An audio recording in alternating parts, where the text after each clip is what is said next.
अस्सलाम everyone, welcome to the lecture box. मैं हूं गुलजार मुनव्वर। आज की इस वीडियो में हम बात करेंगे JIBP स्टेज 1 बुक है जनाब, ब्रांच बैंकिंग, और उसको हम आज समराइज़ करने जा रहे हैं। आज की इस वीडियो में जो लोग IBP स्टेज 1 का एग्ज़ाम देने जा रहे हैं उनके लिए बहुत इंपॉर्टेंट वीडियो है, जो प्रिपरेशन के एस्पेक्ट से अगर वीडियो सर्च कर रहे हैं, क्योंकि इस वीडियो के अंदर हमने पार्ट 1 स्टेज 1 की जो बुक है ब्रांच बैंकिंग, आप अगर बुक को थॉरली देखें तो बुक के अंदर जो है वो इसको टोटल 9 पार्ट्स में डिवाइड किया हुआ है। तो इस वीडियो में पार्ट 1 जो है वो हमने मुकम्मल तौर पे समराइज़ कर लिया है, और इंपॉर्टेंट MCQs जो है वो आपके लिए हमने क्रक्स निकाल के जो है वो आपके लिए प्रेजेंट कर रहे हैं, और उसको हम क्या करेंगे, थोड़ा एलेबरेट भी करेंगे ताकि आपको बुक भी जो है वो थोड़ी बहुत कवर होते हुए आप आगे बढ़े। एक तरह का आप इसको यूँ कह सकते हैं क्रैश कोर्स की तौर पर आप इसको ले सकते हैं। तो हम JIBP स्टेज 1 का पार्ट 1 यानी कि इंट्रोडक्शन टू ब्रांच बैंकिंग, जिसके 4 चैप्टर्स हैं, उसको हम समराइज़ करके प्रेजेंट कर रहे हैं। तो स्टार्ट करते हैं आज की वीडियो। स्टार्ट करते हैं जनाब पार्ट ए का chapter 1, importance of the branch. Importance of branch के अंदर क्वेश्चंस की तादाद थोड़ी ज़्यादा है, क्योंकि इसके अंदर बैंक की हिस्ट्री बताई गई है, फिर उसके बाद जो है वो उसको इनकॉर्पोरेट करने के लिए, उसको मज़ीद तरक्की देने के लिए किन किन जो है वो लीगल ऑर्डिनेंस और किस किस लीगल एस्पेक्ट से जो है वो उसको आगे बढ़ाया गया है। तो इस हवाले से चैप्टर है, काफ़ी इन डिटेल है, तो इसको हमने समराइज़ किया है इस वीडियो के अंदर, और हर पॉइंट जो है वो इसमें से हर सेंटेंस जो है बहुत इंपॉर्टेंट है एग्जाम पॉइंट ऑफ व्यू से। तो स्टार्ट करते हैं। The term bank is derive from a Latin word banco. ठीक है जनाब। सेकंड है, first modern bank was bank of Saint George. Bank of Saint George जो है वो 1406 में फाउंड हुई थी। Bank of Saint George was found in Italy में जो है वो इसको फाउंड किया गया था। जो इंपॉर्टेंट सेंटेंसेस होंगे जिसको एलेबरेट करने की ज़रूरत है, मैं क्योंकि बुक सामने रख के वीडियो बना रहा हूँ, तो मैं वहाँ पे थोड़ा थोड़ा एलेबरेट भी करूँगा ताकि आपको अंडरस्टैंडिंग भी होती रहे। Number 4, beginning of banking operation was restricted to the process of giving and taking of money. बहुत ईजी सेंटेंसेस हैं, होपफुली आपको समझ में आ रही होंगी कि भाई लेन देन के ज़रिए बैंकिंग का आगाज़ हुआ था। ठीक है जनाब अली। और नंबर 5 है जी, टुडे द बैंकिंग ऑपरेशंस। आज की जो बैंकिंग ऑपरेशन है उसमें क्या क्या चीज़ें हो रही है, management of investment fund, saving accounts, TDR, जो हम नॉर्मली अकाउंट्स बैंक के अंदर खोल रहे होते हैं। क्रेडिट ऑपरेशंस हो गए। क्रेडिट ऑपरेशन से मुराद हम जो लोन पे आगे जो है वो चीज़ें दे रहे होते हैं, कैश लोन पे। अब तो एसेट बेस्ड फाइनेंसिंग हो रही है इस्लामिक के अंदर, एंड इंश्योरेंस एक्टिविटीज़ जिसको हम तकाफुल कहते हैं जनाब अली। तो आज की बैंकिंग में ये हो रहा है। तो आज की इस्लामिक बैंकिंग हो सकता है इस क्वेश्चन को यूँ थोड़ा सा घुमा दें, today in Islamic banking operation include. तो हम यहाँ पे लिख सकते हैं मैनेजमेंट ऑफ इन्वेस्टमेंट फ़ंड की जगह management of sharia compliant investment funds, ये भी हो सकता है। क्रेडिट ऑपरेशंस की जगह जो है वो आप ये कह सकते हैं इजारा बेस्ड फाइनेंसिंग, ठीक है, या डिमिनिशिंग मुशारका based financing, and insurance activities की जगह तकाफुल कवरेज वगैरह एक्सेट्रा। इस तरह से भी हो सकता है IBP वाले क्वेश्चंस करें। क्योंकि बेसिकली IBP का मेन फोकस जो है वो आपके कॉन्सेप्ट के ऊपर होगा। ये तो मैंने आपकी आसानी के लिए बुक को समराइज़ किया है। बुक आप एक दफ़ा थॉरली पढ़ लें तो आप इजीली जो है वो एग्जाम दे सकते हैं। तो आगे बढ़ते हैं। According to what authority the banking company means any company that transact the business of banking in Pakistan. यानी पाकिस्तान में बैंकिंग जो है वो बैंक वाले किस ऑर्डिनेंस के तहत कर रहे हैं, किस लॉ के तहत कर रहे हैं। तो बैंकिंग कंपनी ऑर्डिनेंस 1962 के तहत कर रहे हैं जनाब। Two main functions of banks are accepting money from depositor and offering their money to the debtor in the form of loans। ठीक है जनाब। जो कन्वेंशनल बैंकिंग में होता है, जो मेन फंक्शन है बैंक का क्या है, वो ये है कि जो डिपॉजिटर यानी जो अमीर तबका है, पैसे वाला तबका है, उससे पैसा लेना है और उस पैसे को यूटिलाइज़ करते हुए जो ज़रूरतमंद है उसकी ज़रूरत को पूरा करना है। ठीक है। अब ये जो यहाँ दिया हुआ है लोन को के तौर पर डेप्टर को देना, ये ओल्ड बैंकिंग है, ट्रेडिशनल बैंकिंग है। आज तो इस्लामिक बैंकिंग का दौर है पाकिस्तान के अंदर, तो उस एस्पेक्ट से भी पूछा जा सकता है कि भाई हम एदा कर्ज हसना के तौर पे हम लेते हैं और उसको जो है वो आगे बिजनेस में इन्वेस्ट करते हैं। Who regulate the banks as per banking company ordinance 1962। Pakistan के अंदर जो रेगुलेटरी अथॉरिटी है वो स्टेट बैंक ऑफ पाकिस्तान है। Number 9, micro finance banks are licensed under. Micro finance bank की जो लाइसेंसिंग है उसका ऑर्डिनेंस जनाब 2001 में आया था, उसके तहत जो है वो उसकी लाइसेंसिंग इशू होती है।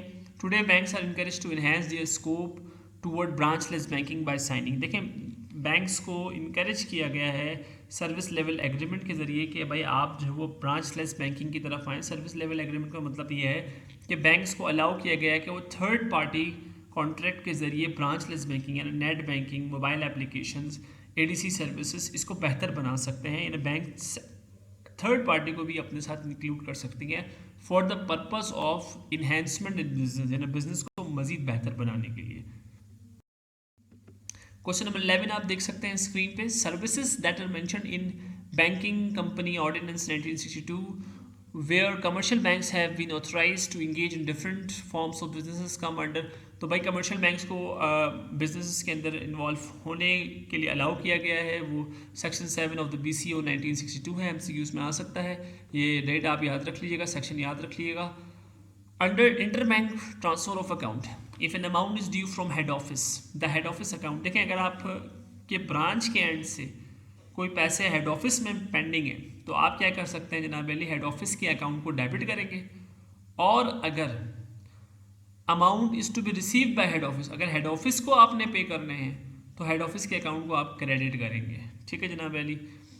इन inter branch transfer of account if outstanding remains the SBP can penalize the bank after how many days. देखें इंटर बैंक फंड ट्रांसफ़र या इंटर ब्रांच फंड ट्रांसफ़र जो है वो अगर पेंडिंग होती है, आउटस्टैंडिंग होती है दो ब्रांचेस के दरमियान, तो SBP पेनलाइज कर सकती है आफ्टर 30 डेज। अब आफ्टर 30 डेज जो पेनलाइज कर सकती है वो ईच डे एडिशनल 1000 है।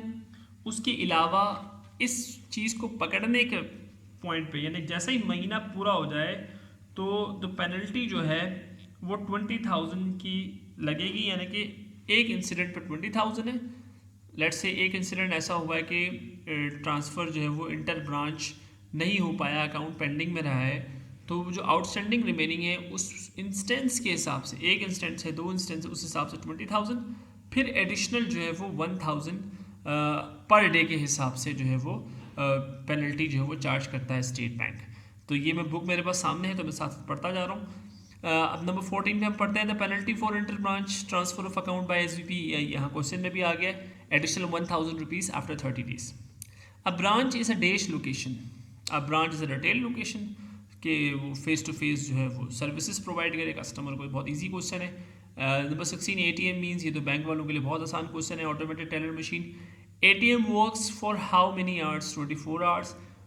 और ATM के दो ऑपरेटिंग स्विचेस पहले हुआ करते थे, आप उसको लिंक कर दिया गया है। दो स्विचेस आप देख सकते हैं स्क्रीन पर, आंसर मौजूद है, one link and MNET. The two operating switches of ATM were interlinked. Basically इन दोनों को इंटरलिंक किया गया था मार्च 2004 के अंदर, ठीक है, स्टेट बैंक ने। तो उसके बाद से जो है वो ये इंटरलिंक है, यानी वन लिंक या एमनेट का अलग अलग ATM नहीं है। अब एक ही ATM जो है वो यूज़ होता है, चाहे आप एमनेट के कस्टमर है चाहे आप वन लिंक के कस्टमर है। ठीक है जी। नंबर 20 है जनाब Ali, POS means point of sale. ठीक है जी, पॉस मशीन आप शॉपिंग मॉल्स वगैरह में देखते हैं जनाब, उसको जो है वो पॉइंट ऑफ सेल मशीन कहा जाता है। नंबर 21 CDM का अब रुझान बढ़ा है पाकिस्तान के अंदर, कुछ बैंक ने स्टार्ट कर लिया है। Cash deposit machine, cash deposit machine में आप जो है वो पैसे को, अपने रुपए को, करेंसी को फिजिकली जो है वो अपने अकाउंट में डिपॉजिट कर सकते हैं। The banking policy and regulation department of SBP deals with, SBP का जो BPRD है, जिसको शॉर्टली आप अक्सर देखते होंगे अपने बैंक के सर्कुलर्स वगैरह में, BPRD banking policy and regulation department, ये बेसिकली ब्रांच की लाइसेंसिंग देखता है। यानी कहीं कोई नई ब्रांच खुलती है तो उसकी जो पूरी लाइसेंसिंग का प्रोसीजर है वो BPRD department of the State Bank of Pakistan जो है वो उसको मॉनिटर कर रहा होता है। The branch licensing policy is revised by issuance of BPRD circular, वही ऊपर वाले पॉइंट को दोबारा इन्होंने एलैबोरेट किया। If a bank of DFI, if a bank और DFI है बेसिकली, ये ऑफ नहीं है अगर लिखा गया, a bank या कोई different financial institution want to open a new branch, they are required to submit ABEP। ABEP basically कहलाता है annual branch expansion plan। annual branch expansion plan के हवाले से मैं यहाँ आपको mention करूँ कि annual branch expansion plan जो है वो ईयर के 31 अक्टूबर से पहले जो है वो आपने स्टेट बैंक को भेजना है। ठीक है जनाब। तो स्टेट बैंक की जो टीम है वो अपनी डिसीजन को बताएगा, जो बैंक, जो रेलेवेंट बैंक जिसने अप्लाई किया है, बाय 31 ऑफ दिसंबर जो है वो उसको इन्फॉर्म किया जाता है कि जनाब आपकी जो रिक्वेस्ट है उसको हमने अप्रूव किया है या नहीं किया है। ठीक है जनाब अली। तो as per SBP instruction at least 20% of a bank branch network जो है वो रूरल एरियाज में होना चाहिए। ठीक है जनाब, यहाँ मेंशन नहीं है। यानी कि कोई भी बैंक, कोई भी DFI अगर ओपन होती है तो उसका मिनिमम जो है वो 20% जो ब्रांचेस है जो उसके वो 20% रूरल एरियाज यानी देहाती इलाकों के अंदर होना ज़रूरी है। अच्छा, ओपनिंग ऑफ सब branch should be a part of ABEP। सब ब्रांचेस का कॉन्सेप्ट आहिस्ता आहिस्ता बैंक्स के अंदर कम होता जा रहा है। सब ब्रांचेस बेसिकली मेन ब्रांच से लिंक होते हैं। अगर आप अपने मेन ब्रांच के साथ एक सब ब्रांच भी खोलना चाहते हैं तो उसको भी जो है वो अपने एनुअल ब्रांच एक्सपेंशन प्लान के अंदर ऐड करना होता है। Can sub branch perform recovery of agri and rural financing? Yes, कर सकते हैं जनाब Ali. Can sub branches perform group based lending? Group based lending का भी कॉन्सेप्ट खत्म हो रहा है, जैसे इस्लामिक बैंकिंग आ रही है, लेकिन माइक्रो फाइनेंस के अंदर ये है कि 3-4 लोगों का ग्रुप आता है और वो जो है वो लोन लेते हैं for agricultural purpose, for tractor purpose, फिर वो उसको यूटिलाइज करते हैं और फिर अमाउंट जो है वो दोबारा रीपे करते हैं विद इंटरेस्ट और विद सूद। ठीक है जनाब। Temporary booths require a licence from SBP। तो जनाब वाले टेम्परेरी बूथ्स को SBP के लाइसेंस की रिक्वायरमेंट नहीं होती। अब आप पूछेंगे ये बूथ क्या होता है जनाब? बूथ बेसिकली कलेक्शन पॉइंट्स होते हैं जो कुछ स्पेसिफिक पर्पसेस के लिए ओपन किए जाते हैं। लाइक फॉर एग्जांपल आप अगर देखें एजुकेशन यूनिवर्सिटीज़ के अंदर भी बूथ्स होते हैं for the collection of examination fees. ठीक है, डिफरेंट बैंक्स के आपने देखे होंगे। इसी तरह अगर आप किसी बोर्ड ऑफिस में जाएं, किसी बड़े एग्जामिनेशन सिस्टम के अंदर जाएं, किसी बड़े इदारे के अंदर जाएं, तो उसके अंदर कुछ छोटे मोटे बूथ आपको नजर आएंगे जिनका बुनियादी पर्पस जो होता है वो collection of fees, collection of bills होता है। ठीक है, तो बूथ अगर टेम्प्रेरी बेस पे है किसी स्पेसिफिक इवेंट की वजह से, लाइक फॉर एग्जांपल अर्थक्वेक आ जाता है और वहाँ पे डोनेशन की कलेक्शन के लिए कोई बैंक बूथ लगा रहा है, तो उसके लिए SBP लाइसेंस रिक्वायर्ड नहीं है। लेकिन अगर वो बूथ 3 महीने से एक्सटेंड हो, ठीक है जनाब, अगर वो बूथ 3 मंथ से एक्सटेंड हो, यानी 3 महीने से ज़्यादा का हो, तो उस सूरत में टेम्प्रेरी फैसिलिटी के लिए आपको SBP से फिर जो है वो आपको लाइसेंस लेने की ज़रूरत होगी 3 से 6 महीने के अंदर के लिए। लेकिन वो भी टेम्प्रेरी बेस पे जो है वो लाइसेंस इशू करते हैं। Permanent booth required no licence from SBP, ये गलत है जनाब। परमानेंट बूथ के लिए लाइसेंस लाजमी रिक्वायर्ड है। 30 क्वेश्चन जी, which ordinance section 7 contains services that can be categorise for bank? तो जनाब अली इसमें ये लिखा हुआ है कि कौन सा ऑर्डिनेंस है सेक्शन 7 का contain services that can categorise for bank? तो जनाब अली इसका आंसर है बैंकिंग कंपनी ऑर्डिनेंस का सेक्शन 7 है। देखिए ये बेसिकली सवाल ये है कि कौन से ऑर्डिनेंस का सेक्शन 7 ये कहता है कि बैंक जो है वो की जो सर्विसेज हैं उसकी डेफिनेशन कहाँ बताई हुई है, तो वो उसका आंसर है जनाब Ali banking companies ordinance. Now moving forward chapter 2 की तरफ हम बढ़ते हैं। चैप्टर 2 में फोकस किया गया है ब्रांच स्टाफ के ऊपर। ब्रांच स्टाफ में आप देखते हैं ब्रांच मैनेजर होते हैं, ऑपरेशन मैनेजर होते हैं, ऑपरेशंस ऑफिसर होते हैं, रिलेशनशिप मैनेजर्स होते हैं, टेलर्स होते हैं, चीफ टेलर होते हैं। इसके हवाले से थोड़ा सा ओवरव्यू दिया गया है। जो ऑलरेडी बैंक्स में काम कर रहे हैं उनके लिए इतना मुश्किल नहीं है इसको समझना, लेकिन जो out of the bank persons हैं उनके लिए मैं थोड़ा सा एलिब्रेट भी करता जाऊँगा साथ साथ। What is branch manager considered as जनाब captain of the ship? Who ensures in a bank branch if the results are being completely delivered to the customer? देखें जो भी कस्टमर इंटर हो रहा है इन द ब्रांच उसकी सर्विसेज का completely जो जिम्मेदार है उसकी सर्विसेज को प्योरली कस्टमर तक पहुंचाने का जो रिस्पॉन्सिबल होता है वो मैनेजर होता है, वो ब्रांच मैनेजर होता है। ठीक है जी। ब्रांच मैनेजर की मेन 4 ड्यूटीज़ होती हैं। पीपल मैनेजमेंट, पीपल मैनेजमेंट का मतलब ये होता है कि उसने अपने एम्प्लॉयज़ को मैनेज करना है। ठीक है जी। उसने बाहर से आने वाले जो थर्ड पार्टी वेंडर्स हैं उनको मैनेज करना है, कस्टमर को मैनेज करना है, तो ये सारा पीपल मैनेजमेंट में आता है। फिर कस्टमर फ्रेंचाइज मैनेजमेंट, कस्टमर जो सर्विसेज रिसीव करने के लिए आ रहा है उसको इन्हेंस करते हुए, उसको बढ़ाते हुए, उसके अंदर एफिशिएंसी को बढ़ाते हुए, उसको अवेल करने के लिए जो उसकी रिक्वायरमेंट है उसको फुलफिल करने के लिए उसने एफर्ट्स डालनी है जी। ठीक है जी। उसको वेल मैनेज करते हुए चलना है आगे।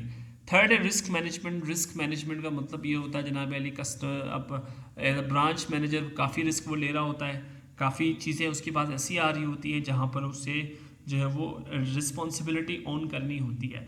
लाइक एक मैनेजर जो है वो ब्रांच का एक ब्रांच के ओवरऑल चीज़ों का रिस्क का जिम्मेदार होता है। कोई भी चीज़ ऐसी हो जाती है अनएक्सपेक्टेड ब्रांच के अंदर तो उसका रिस्पॉन्सिबल या उसको आंसर करने वाला जो है वो ब्रांच मैनेजर होता है, तो उसको भी उसे मैनेज करना है। कॉस्ट मैनेजमेंट पे आजकल बैंक्स बड़ा काम कर रहे हैं ग्रीन बैंकिंग के ऊपर। और जो एक्स्ट्रा इलेक्ट्रिसिटी एक्स्ट्रा फ्यूल की जो एक्सपेंसेस है उसके ऊपर कवर अप करने के लिए उसको मैनेज करना भी ब्रांच मैनेजर की रिस्पॉन्सिबिलिटी है। Who is refer to as a second command in of the branch. अगर ब्रांच मैनेजर नहीं होता तो उस सूरत में बैकअप ऑपरेशन मैनेजर होता है ब्रांच का। A greeter welcomes visitor as soon as they enter in the branch. सही है जी, ट्रू। ये ग्रीटर अब डिफरेंट बैंक में डिफरेंट नाम से है, कहीं पर बिजनेस डेवलपमेंट ऑफिसर के नाम पर है, कहीं पर जो है वो रिलेशनशिप मैनेजर के नाम पर है, कहीं पर ग्रीटर के नाम से है, कहीं पर फ्लोर मैनेजर के नाम से। A vault teller is also called as a chief teller. ठीक है जी, जो वॉल्ट कोड देखता है उसे चीफ टेलर भी कहते हैं। A teller processes cash and other type of transaction. बिल्कुल सही है जी, ट्रू हो गया। Trade officer should not have a knowledge of LC. बिल्कुल होना चाहिए उसको, ये फॉल्स हो गया जी। Who is responsible to improve a bank's relationship with its customer. तो उसका आंसर है customer relationship manager. Ability to work under pressure is the characteristic of dash in a bank. The answer is operation manager. Operation manager वो बंदा होता है जो काफ़ी pressure के अंदर काम करके आया हुआ होता है। तो अमूमन जो थिंकिंग होती है कि वो कौन बंदा है बैंक के अंदर ब्रांच के अंदर जो सबसे ज़्यादा प्रेशर में काम कर सकता है वर्कलोड के हवाले से, that is the operation manager. Chapter number 3 आप स्क्रीन पे देख सकते हैं। हिस्टोरिकल बैकग्राउंड थोड़ा सा बताया हुआ है इसमें बैंक के हवाले से।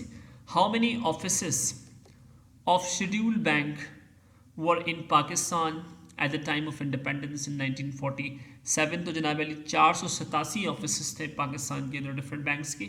Until which date the reserve bank of India continue its operation in the newly born Pakistan. तो रिजर्व बैंक ऑफ इंडिया ने 30 सितंबर 1948 तक अपना काम किया। Who inaugurate State Bank of Pakistan on 1 July 1948। The answer is the Quaid Azam Mohammad Ali Jinnah. ठीक है जी, स्टेट बैंक को इनॉग्रेट किया इन्होंने। When were first Pakistani notes issued? October 1948। Important dates हैं, आप याद रखिएगा, एग्जाम में आ सकते हैं। The NBP national bank of Pakistan came into being in which year? 1949। MCB Muslim Commercial Bank was registered in the year 1956 or 57। The appointment of Credit Inquiry Commission was made on 1959। Agricultural Development Bank came into being on 1961। On 1st January 1974, all the banks in Pakistan were nationalized। 1974 में जुल्फ़िकार अली भुट्टो साहब ने तमाम banks को nationalise किया था। किस act के behalf पे? Bank nationalisation act of 1974। After how many years of nationalisation the decision was reviewed and considered. उसके बाद जो पाकिस्तान ने खसारे बर्दाश्त किए, जो नुकसान बर्दाश्त किए, उन सबको रिव्यू किया गया 16 साल बाद। हमारे हुक्मरानों ने 16 साल बाद जो है वो थोड़ी सी अकल के नाखून लिए और उसके बाद पॉलिसी को रिवाइज किया और प्राइवेटाइजेशन की तरफ गए जनाब Ali. In which year the policy of privatization of the nationalized bank was formed? In the year 1991। आखिरी चैप्टर इस पार्ट का हम डिस्कस कर रहे हैं, ब्रांच बैंकिंग इन फ्यूचर। तो उसके जो इंपॉर्टेंट MCQs हैं, the future approach of the banks will be focus over which technology. तो IT टेक्नोलॉजी पे बड़ा फोकस है फ्यूचर के हवाले से। The majority of bank in Pakistan are using CBS core banking system as a comprehensive banking solution. ठीक है, तमाम बैंक्स यूज़ कर रहे हैं CBS को डिफरेंट नामों से। कुछ T24 यूज़ कर रहे हैं, कुछ जो है वो डिफरेंट नामों से और तरह के जो सॉफ्टवेयर्स हैं वो यूज़ कर रहे हैं। Under CBS a dash is maintained where all customers information and account titles stored।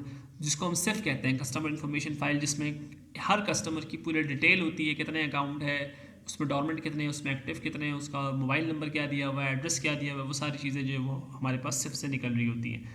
The major land holding of the agriculture property of Pakistan is with the. जो हमारी पाकिस्तान के अंदर जो मेजर लैंड होल्डिंग से ज़्यादा ज़मीनें हैं वो किन के कब्ज़े में हैं? तो जनाब इसका जवाब है ज़मींदार एंड वडेरास, उन्हीं के हाथ में है जनाब। तो ये 4 चैप्टर्स पार्ट A के हमने कवर अप किए हैं। आई होप कि आपको मेरी इस वीडियो से कुछ फ़ायदा हुआ होगा। अब इस वीडियो को देखने के बाद अगर आप एक दफ़ा भी बुक पढ़ें ना, मेरे ख्याल से नीयत नहीं है आपको पढ़ने की, लेकिन फिर भी अगर आप पढ़ें ना तो इंशाल्लाह आपको ईजी होगा, आसान होगा। और best of luck for the exams. आखिर में वीडियो अगर आपको अच्छी लगी हो तो वीडियो को लाइक कीजिएगा, अपना कमेंट लाजमी मेंशन करें। कोई ऐसी इन्फॉर्मेशन जो इस वीडियो में मेंशन नहीं है आप नीचे कमेंट में मेंशन कर सकते हैं, ताकि कोई दूसरा थर्ड पर्सन हो तो उसे भी जो है वो लर्निंग में आसानी हो। और अगर आपको काम की वीडियो लग रही है तो कोई ऐसा दोस्त, कोई ऐसा कोलीग जो IPP की प्रिपरेशन कर रहा है तो उसको ये वीडियो लाजमी शेयर करें। सारी वीडियोज़ इस चैनल पर इंशाल्लाह आपको मिलेंगी IPP स्टेज 1 से लेकर तमाम जितने भी स्टेजेस हैं उसकी इंशाल्लाह। Thank you so much for watching the video. अल्लाह हाफ़िज़।